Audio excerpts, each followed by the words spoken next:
Okay, I think we have to give it a few seconds. I think there's like a 30-second delay until we start showing.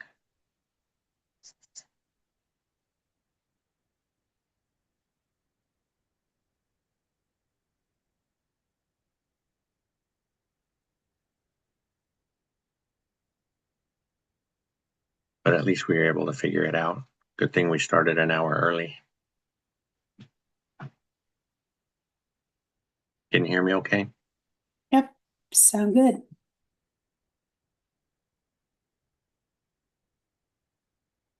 All right, nice. Looks like we're on, and hopefully folks in the chat could tell us if they can hear us. If there's a few people jumping on already. I see Cody, Jacek, Cynthia Contreras. But my usual co-host had some scheduling difficulties, so thankfully my best friend decided she would come on with me, and we're going to go over the highlights of our last accountability meeting first, and then we'll get into some random thoughts. I think we had a good conversation earlier this morning that might bring a few chuckles, so we checked my notes from last week. The meeting started off, we were chatting with one of our friends up in Washington State, Colby, who's starting a contractor business. But he was telling us about his current project, and it was a small one that he just finished up. I think building a closet for some clients, and the fact that they decided to go with a permit. And we were just talking about that because depending where you live, if it's in a city jurisdiction or a county jurisdiction, the rules are all the same, or excuse me, they're not all the same. Some places want you to have a permit for a closet, some really don't care. I know, I guess first I should thank you for taking the time to be with me today. I know you get to listen into all of the meetings, but sometimes don't get to hear everything. And since we've been in the contracting business forever, you've seen some of our frustrations with the permit process, and one of the facts that there's no set scale as far as what they're going to charge us for a permit. You know, we talked about two jobs that we did last year that were exactly the same scope of work, one costing $1,500 for the permit and one costing over $8,000 for a permit because it was in a different city. That was a shock. But let me check in with you real quick. How are you doing today? I'm doing great. Good. I guess we'll move on. I also had checked in with the people in the meeting that night because I just wanted to make sure. I don't know what made me think about it, but I was wondering if what we're doing is actually helping anybody. And so I brought that up because, and like I said that night, I'm happy, you know, every Wednesday if folks just want to get together and talk. It doesn't have to be about real estate, but I hope that people are getting something out of the time that we spend together.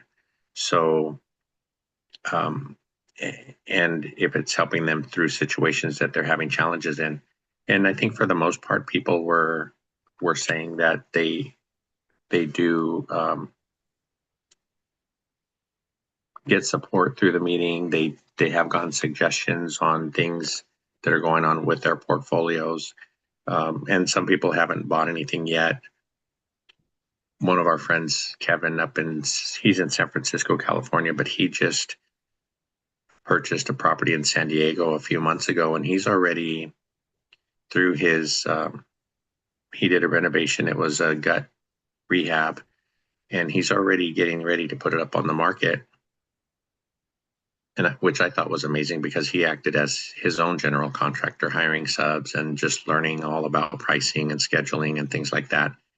And he was looking for some suggestions on rental comps, how to get rental comps for his area. And a lot of people had a lot of good feedback for him. Even one thought was if he couldn't rent it right away, that he might look at short-term or mid-term options. So I think that's one of the biggest benefits that I've seen from the group is the connections made, um, all of the different types of investing, and people from all over the United States, and even a couple in Canada that jump into the calls once in a while. And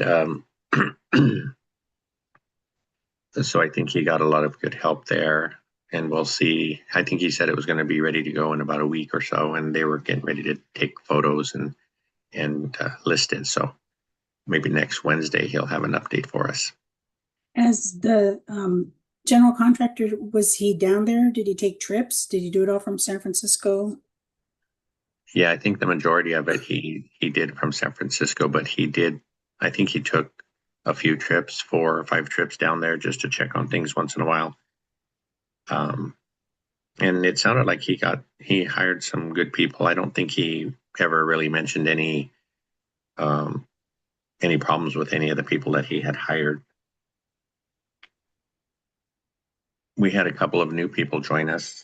One was from South Carolina, the other was from Florida, I believe.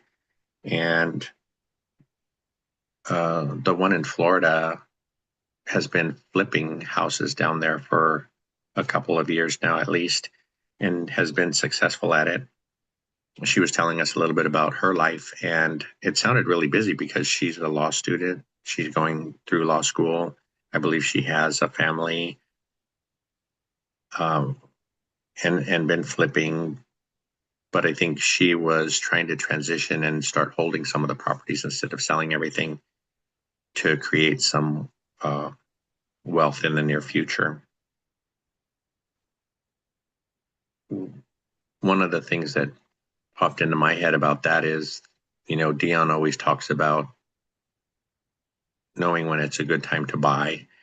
And one of the things he might caution about is if you have major life events going on, it might be too big of a distraction. And she seemed to have a lot going on. So I was just amazed that she was being successful at it with everything else going on in her life. Some people do well with having multiple balls in the air. It's like they have more control than if it's just one or two, because then they start to get distracted because they have so much going on. It keeps them focused. So I think she's doing an awesome job. Yeah, I was pretty amazed. So there was a lot of good stuff happening that night. And um, one of the other topics that came from her discussion for the night was LLCs. I think she was thinking, I don't know if she already had a property in an LLC, but she was thinking of doing some in LLCs, and that's always been a kind of a hot topic for debate because um, some people think it protects you against lawsuits. Some people don't think it protects you at all. Um, Dion's pretty much against them. Mark put in a lot of good information that night too because he started with LLCs and he said he wouldn't do it again for various reasons. And I think what they call piercing of the veil was one of them because he didn't think it really gives you any added protection. But in Pennsylvania, where his properties are at, it costs quite a bit to take them out of an LLC and put them into your personal name. And he has quite a few properties. So it would be a pretty hefty bill. So if somebody were to sue you, so something happened on one of your properties and somebody were to sue you, does that put all of the other properties in jeopardy also because they're all under your name, or is it just that one property? You mean if they're in an LLC or if they're in your personal name? Both. Well, I don't know. I don't know anybody who has been sued, but for example, we have 3 different properties in St. Louis. So I think I don't know if all 3 properties could be endangered. Maybe it depends on how much they're trying to get out of you. But to me, it's like if they get hurt at one property, why would that endanger the other two? Well, I'm thinking because of total, so Mhm. maybe they go for your total assets versus just one. And then we don't know for sure if an LLC covers or what. Yeah, my thinking is that wouldn't, Hmm. but that's why it's an ongoing debate. Someday I'm going to make a side-by-side list of pros and cons and see how much information is really out there. Because it does, I'm from listening to everyone, it doesn't sound like any one person has a real good picture about the benefits and downfalls of an LLC. And then Mhm. now it sounds like it's different per state and maybe even per county. So, Well, yeah, one of the ones they were talking about that night was the Wyoming LLC, and for some reason that's supposed to be better protection.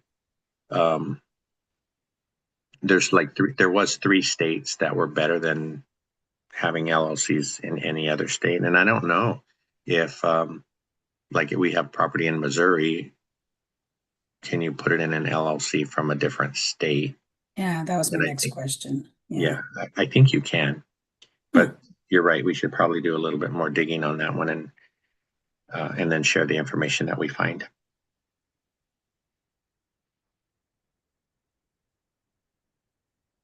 One of the one of the things that I wanted to mention, and I wanted to wait a little bit until we had a few more people jumping in, but we've been selling these T-shirts that the one I'm wearing for one rental at a time, so that we can give a donation to the Blind Center with the proceeds. And last year we donated $500, and we're hoping that this year we'll sell the rest of them and be able to donate another 500. But I wanted to mention JSIC because he purchased 10 T-shirts this week for us to give away. And so we're trying to come up with a creative way to give those away. Um, Maybe something like a drawing or a contest or something like that. That would be fun.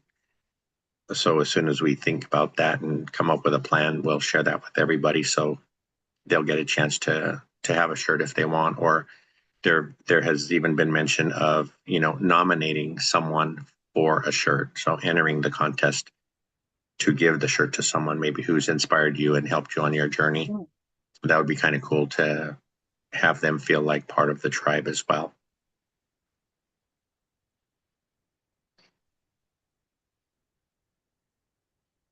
Let's see. So I think that was pretty much it for the meeting. We have been talking about a couple of random ideas, you and I today, to talk about. One of the things that, oh, before I get too far, I wanted to thank Jasek again. That I think that was really special of him to get those shirts and for us to be able to share them with other people in the group. Um, so you and I recently decided to sell one of our properties, and I think a few of the people in the group, well, most of the people in the group know that story and why we decided to sell it. We got a lot of good feedback and suggestions from people in the group that made the decision a little bit easier because, and I'm going to ask what your thought process was about the whole situation. But for me, it was hard in the beginning because we worked so hard to get the properties that we have. And to have to let one go was kind of difficult. But then after, um, even Zuber had some suggestions once he heard that I had posted in school that we were thinking about selling one and if it was a good idea or not.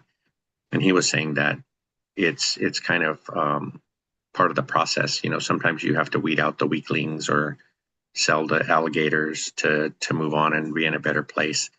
And after getting all of that good feedback, it made the decision a little bit easier. How did you feel about that whole process?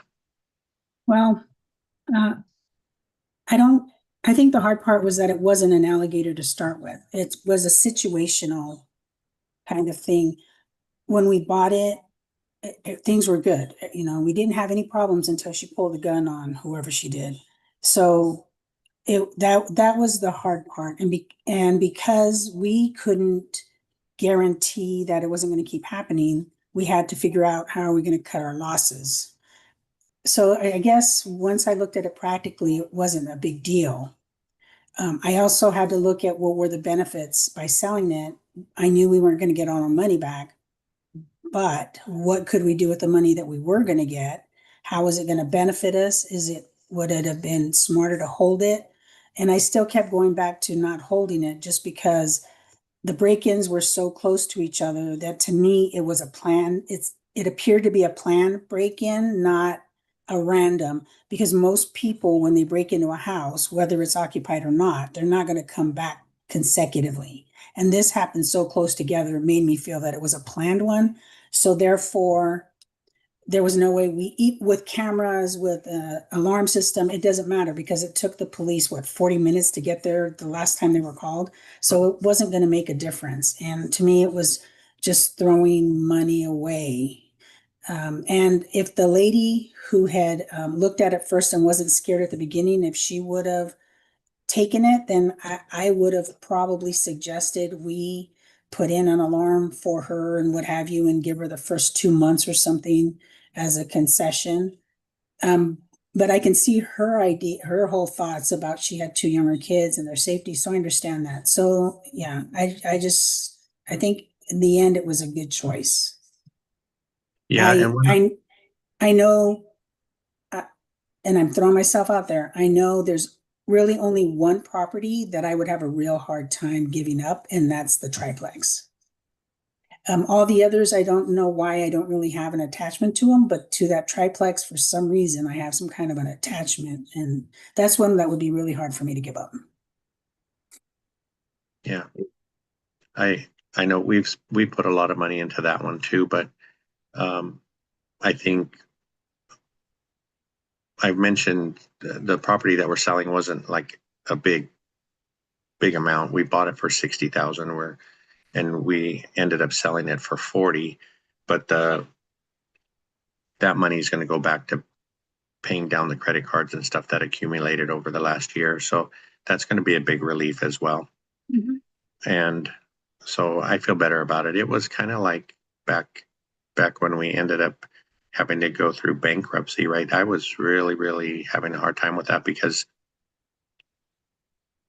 I always paid the bills, right? And that felt like, I don't know, it felt wrong. But once we were chatting with the attorney and he was talking about how, big companies do that all the time to reestablish themselves and hopefully do better next time, then it was a little bit easier to do it. I don't know. For me, it wasn't easy at all. It didn't matter what he said because to me, it was even though other people do it, companies and what have you do it to reset, it was still wrong because it was our debt. And then if everybody did that, then our economy would be in a worse place than it is now. So and to me, that was a whole different thing. I didn't associate that with having to sell this product. If we had to sell everything so that we wouldn't go into bankruptcy, that's a different thing. But to me, this didn't even feel like the whole bankruptcy issue. I was able to, yeah, keep them both separate. Yeah, I think, but you mentioned back then that the the biggest concern was losing our primary, right? Because we pulled equity out of our primary to buy the two properties that we ended up losing back in 2008 or 9 or whenever it was. So our mortgage was higher and things like that. So I'm glad we made it through to be able to try again. And so the next thing I was wondering, Really quick, Wayne Wong had said, might it have been feeling like you failed in a way? I think I don't feel we failed. I think it was more of a societal thing. We didn't fail because we put in money, good people in there to fix everything, and it looked good, and it was a nice property. So it really, to me, it didn't feel like we failed. That we did everything we could. To me, it was just one of those circumstances that we didn't have control over. And there was really no guarantee that whatever we did to this property, it was going to become a positive again. What do you think? Yeah, I think you have a good point, but I think I was the opposite. I felt like Mm, I failed. mm. What, how? What could you have done different? Because to me, to Well, fail means that you didn't do everything you could possibly do to make it work. yeah, I guess that part is correct. I think there was no obvious signs that it was going to go the way it did. But I think it's kind of tied to that original feeling of everything we went through to get to that point. Mhm. Maybe it's just the fact that we had to take a step back to be able to keep going forward. Mhm. So that step back is kind of failure to me, I guess. But think about it when you're doing your work. So let's say you're doing something to a bathroom and something doesn't work. And so you have to take a step back in order to figure out how to make it work or to move on to a different way. So the final product isn't a failure, it's a plus. So why wouldn't it be the same way? We reevaluated the situation. We saw that if we kept it, it would continue to be a failure. Therefore, we had to pivot, make the best choice for us to be able to move forward. So I wonder, I don't know. I guess failure to me seems like it's something that you maybe put everything you could into it and maybe you didn't. And I also look at being a teacher that if you don't fail, you can't learn. You know everything, so you shouldn't be failing, but we don't know everything. So there's going to be some failures. I mean, look at some of the people we've had to work on stuff that do garbage jobs, or, you know, people you've worked for who are kind of off. So yeah, I think maybe the word failure is a little bit strong there. Failure has a bad connotation to it when in fact, really, it's something that is needed in order to continue to grow. Yeah, and I guess we hear that too, right? You, as long as you learn from the mistake and don't keep repeating it, then Yep. it's a learning lesson versus a failure. So Mhm. all good points. I think I saw Dennis in here somewhere. If he's still here, I wanted to let him know that he put out a video that got quite a strong reaction from you this morning, talking about analysis paralysis. Really? You're going to bring that up? Some things have to stay personal. Oh my gosh. Well, I want him to know we're going to talk about it, Dennis, and um, just to let you know that it made us think, and I think that's what we hope for in all of the like content that we put out, to help people think maybe there's different options, maybe there's better options. But when you were talking about analysis paralysis and the fact that it might be a better move just to go out and get a property and start the learning there, because you're going to learn a lot more once you have one. And I know you said in your video that you didn't say just to go out and buy something. You said to, analyze your deals and try to find the best deal you can, and not just to go out and buy anything. But what did you think about that when you first heard it? Because you made me stop the video in the middle.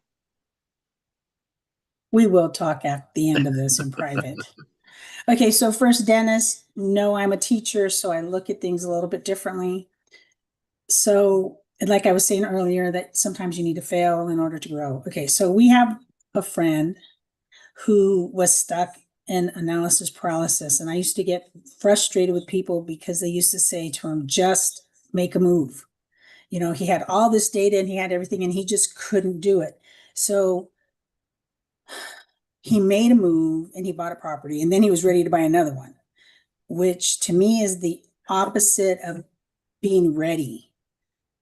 I think we as a community should have talked him through it. What was it that he was afraid of that was getting him to a point of not being able to make a purchase? Because he had the money, he had everything, he had the knowledge, but there was something somewhere he was stuck.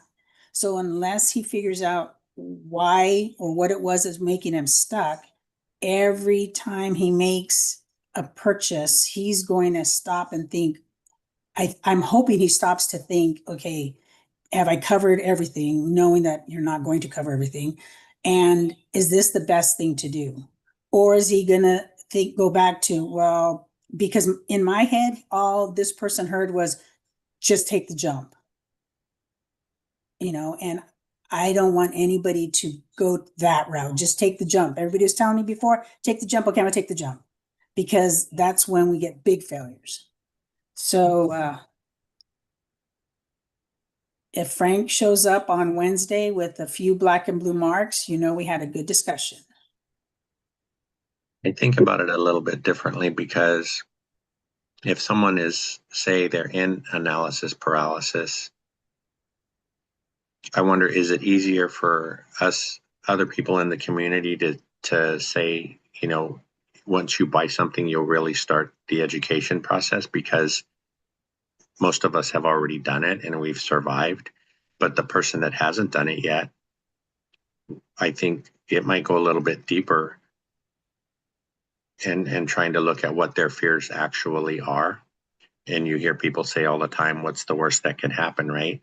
And I've talked before about myself getting ready to go on a live or something with someone, or an interview with something about something. And I was thinking that, what's the worst that can happen? But for us, I think the worst had already happened, right? We had already gone through bankruptcy. We were able to save our home, and we were still here. So the second time we're trying it, I don't know. I guess I was more optimistic because we had made it through all that bad stuff already, and still not knowing what was to come, right? Because we've had tons of lessons and still made mistakes and stuff like that. So I think trying to help someone get over that hump, you might want to really have a deep conversation with them, because maybe their fears aren't all monetary. But I think, Exactly. yeah, I think the one thing that will definitely help is, like we always talk about, having enough reserves, because that's what really helped us. If we didn't have the reserves that we had, we probably wouldn't be where we're at today. We probably would be back down to nothing again. Okay, so think about it this way. When you started on this journey for the second time, I was not, I said, go for it. My only thing was we would never put our primary in jeopardy again. I don't care how good everything was. Whatever our savings was, whatever it was, anything, it didn't matter. But our primary was not going to be put in jeopardy, because that was the hardest thing, thinking that we weren't going to have some place to lay our head. There was no home. And that's one of the most important things to me, and I think to you. So when we started this second journey, I was very leery. I mean, I was kicking and screaming. I sat there and listened, and really everything that somebody said to me, I could turn it into a negative.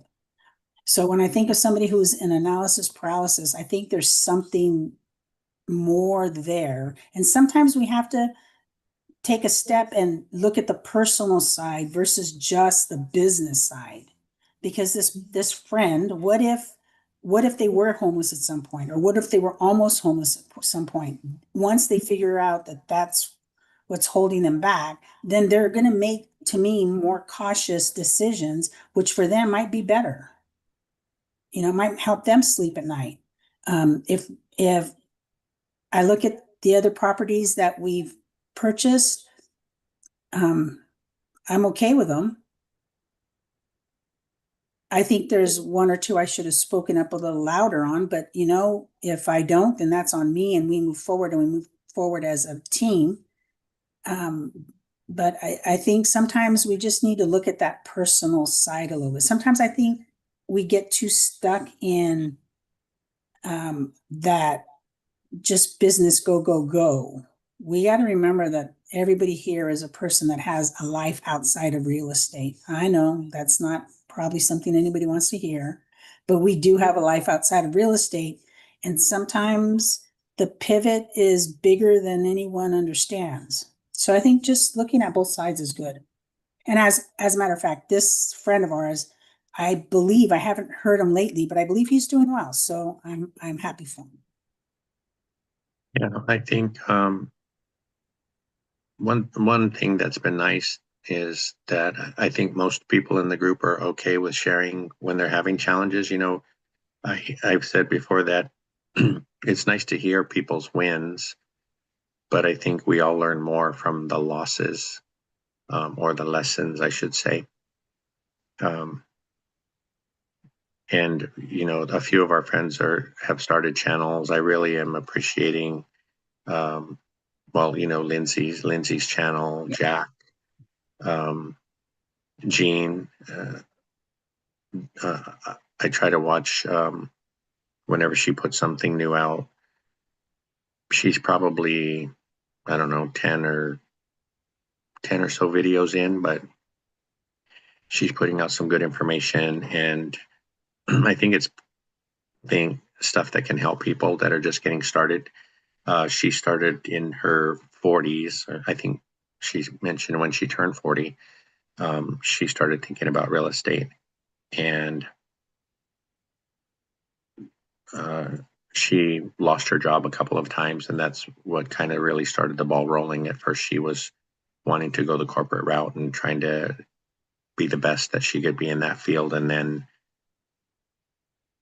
when she hit 40, she started re-evaluating things and realizing maybe that wasn't as important as she thought.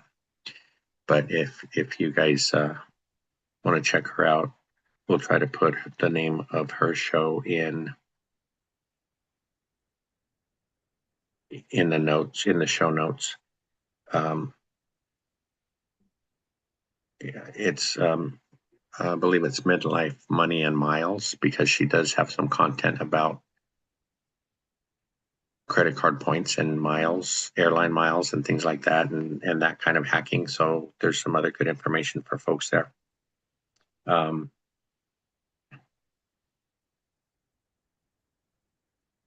what else came up this week? Anything else that you want to talk about before we? I do. Do you think everything should be spelled out in YouTube world? No.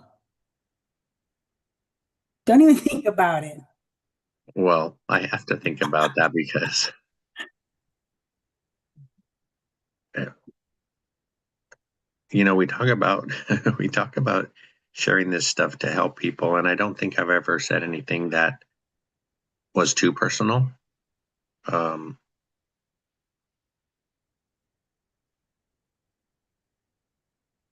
is there something I've said that you thought might have been too personal?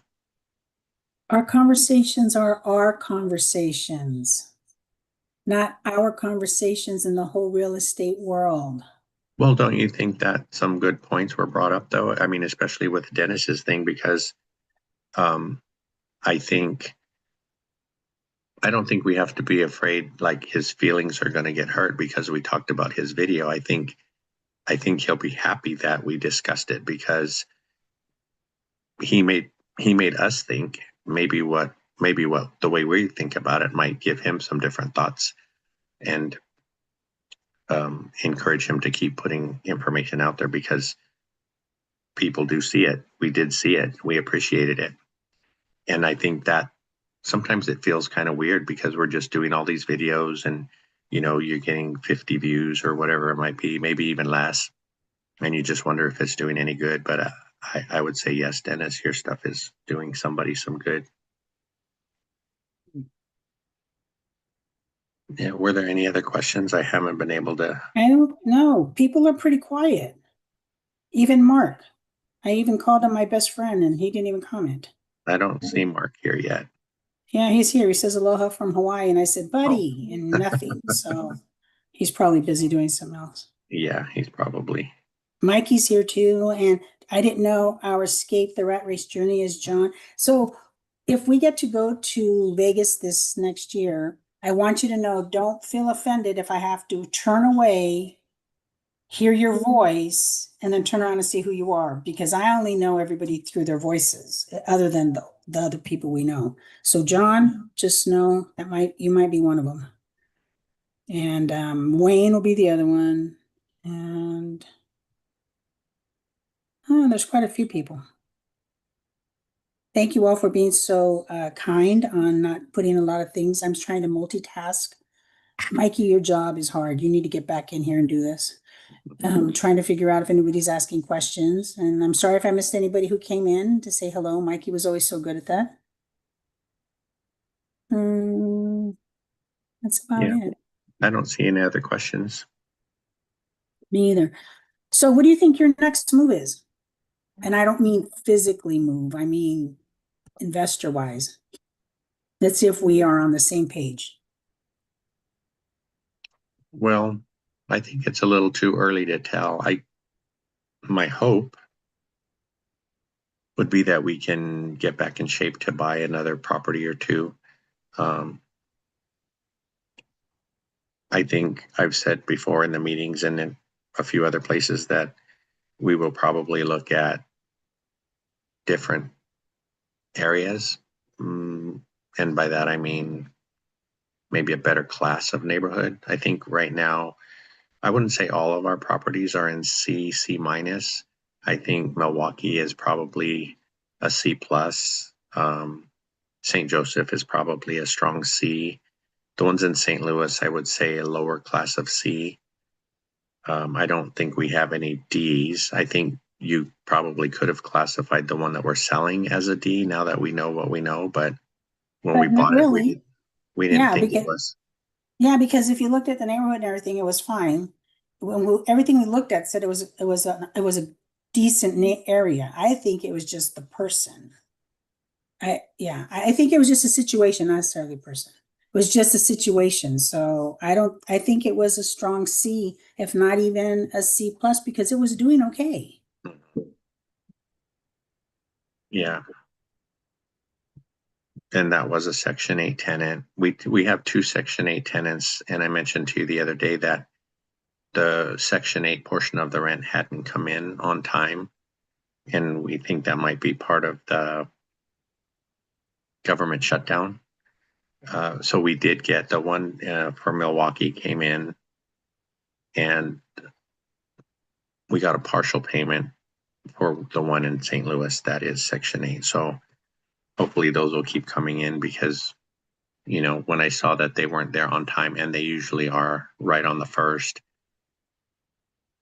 I don't know. Yeah.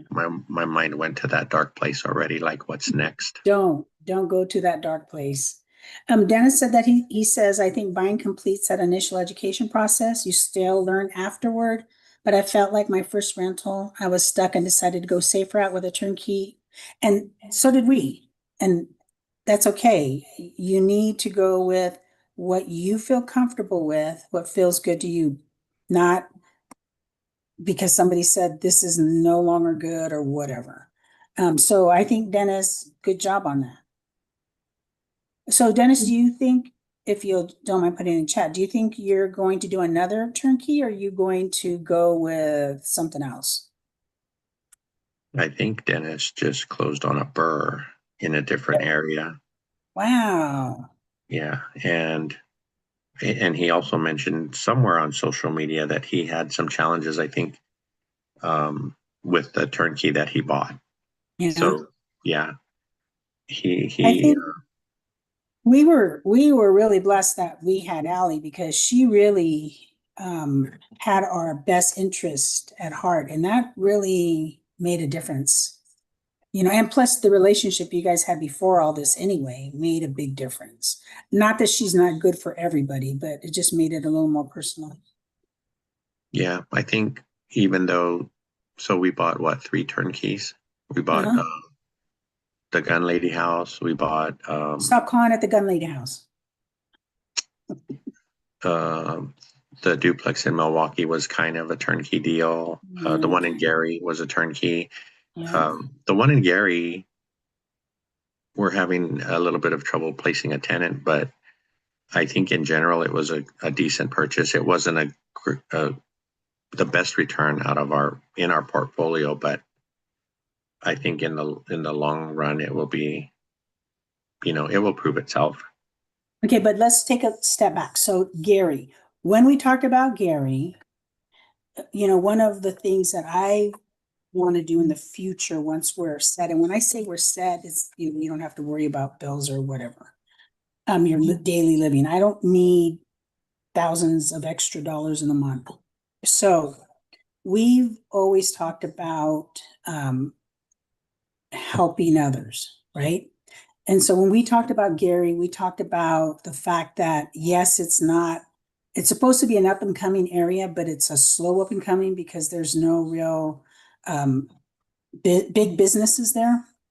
So I think as long as we don't have to sell Gary because we're starting to lose money, I think that's a step in that dream, towards that dream, being able to help others, give them someplace decent to live at a decent price.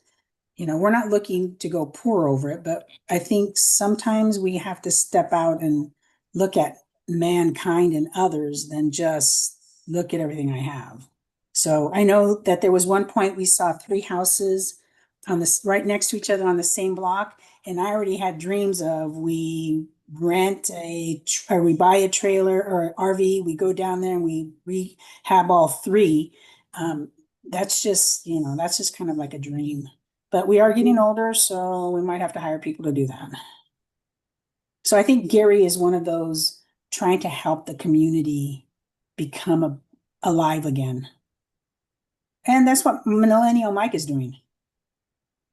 Yeah, I think for us, for me, part of the issue is that we haven't had any steady income for any length of time to build up the reserves again. And I think that's why it hurts so much every time some little thing goes wrong because we feel like we're still kind of paying out of our pocket.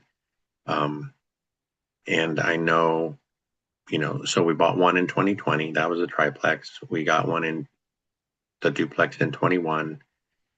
We got a couple in 23 and a couple in 24. So the portfolio is still really new. But okay, let's step back again. So when we bought the triplex, we had our reserves. We had our reserves all the way through until I don't know when. But then we started looking at how are we going to make and now maybe that was our mistake, that we started looking at how can we make these more livable and more comfortable for people. And then we put a lot of money into the triplex. But now when we have to do renovations, we really don't spend that much. We still, and we use some of the reserves from the other houses, which we shouldn't have. And we were banking on everything on the other houses was going to go okay. So that was a lesson learned. So I think now we're back to filling the bucket for every house. And I think we're probably with the way the costs are going up, we're going to have to make it more of a 15,000 per door kind of bucket. Yeah, it's going to take a while to build that back up.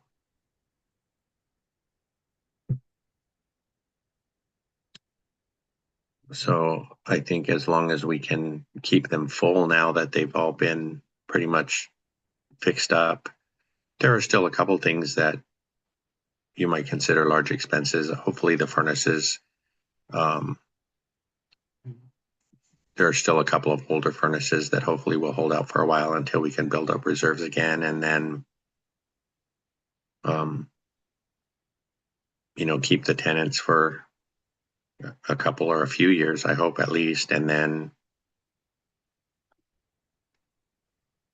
things will feel better to me How anyway. many how many total do we have now? 107? Only kidding. How many do we have now? How many what? How many houses, doors, whatever you want to call it? And we have 9 doors now since selling that 10th door. Um, so I know that Dennis does the turnkey also. So and so for people who have never done them or have never even thought of doing them, they don't think they're smart, whatever. Um, one of the things that I remember that made me more made me okay with going with a turnkey was when we first started working with Allie, there was one um house that she was all gung ho. It was really good. And we were too. It was looking good. She was looking at the quality of things were being done and everything. And then something happened on the builder side and things started to fall apart. And she says, I don't think this is good. It's up to you if you want to stay with them, but I don't think it's good. And I think, I'm going to pull away from them. And that was because of the relationship we had with her. We took that to heart and said, yeah, no, we're not going to do it either. So it's really good that if you're going to work with a turnkey provider, that one, that you're sure you're both on the same page and you also um, take what they have to say as good information because they're there. They know what's happening. They're your boots on the ground. If she wasn't there, we would have never known the other stuff that was happening and we may have made a bad purchase. So I'm thankful that that happened. And, I think she's pretty good. She also worked with Chester and, I don't know what happened or anything, but I think that, she was very helpful with him and she was very supportive. So you always want people who are helping you and who are looking out for you and supporting you along the way. Yeah, I think it was good because he actually got to fly to Detroit, look at the properties himself. That's one thing we haven't done yet. We haven't seen ours in person. Um, but Dennis mentioned that he's worked with Allie. He knows who she is. He hasn't Yeah. done a deal with her folks yet, but I think just because Allie does fly out, she meets the turnkey providers. She vets as much as she can their procedures and processes, and then she comes back and reports to us, and that helps us make a decision if we want to get involved. But like she will tell you right off the bat, dealing with a turnkey provider is different than dealing with a seller of any other kind because their customer service, or I guess it's customer service, is limited because Hmm. that's all they know. They fix the house up to sell it to an Right. investor, and that's as far as Right. they go. So Yeah. So when you start buying again, are you looking at multi or are you looking at single? that's a tough one because I think singles are simpler because everything gets put on the tenant as far as utilities and lawn care Hmm. and snow Hmm. shoveling and things like that. But the triplex has proven that if one unit is vacant, the other two pay all the bills. Yeah, So that's that's really nice. nice. Yeah. But then we do have, lawn care in the summer and snow removal in the winter. There are some utilities that we pay for, things like that. So it's a little bit more, there's a little bit more to analyzing that kind of a deal. I think you have to be really careful and be conservative when you're running your numbers on something like that to Yes, make sure that you're okay in the end. definitely. So I have a question. Were all your rentals on the MLS? What's that? Were all your rentals on the MLS? Oh, the turnkeys that we bought were not on the MLS. The three in St. Louis were on the MLS that we found. And that was with the help of our agent in St. Louis. Um, yeah, so Gary was a turnkey, Illinois was a turnkey, Milwaukee was a turnkey, St. Joseph, yeah, the triplex was through a turnkey provider also. But I would caution anyone if in the property description it says it's a cash cow, run the Hmm. other way. I hate that term now. Uh,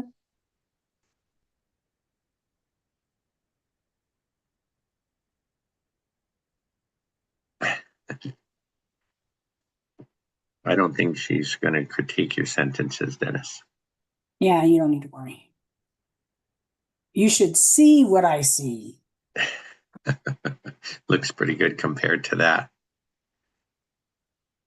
Okay, is that it? Should we wrap it up?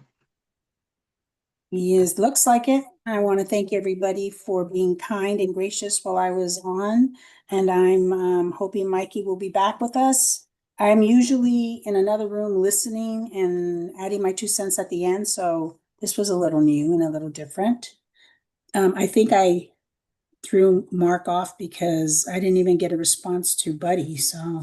Yeah, Yeah. I think they're doing something today. I think they might have been meeting with Justin Canberra.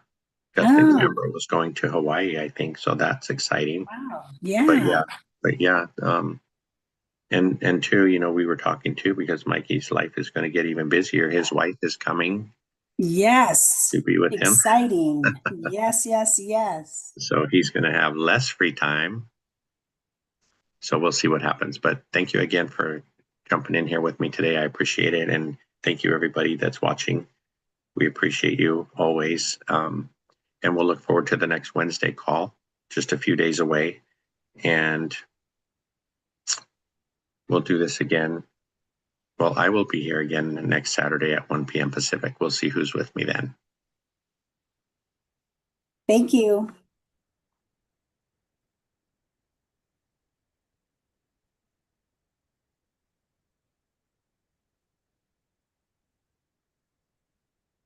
Okay. We're still here.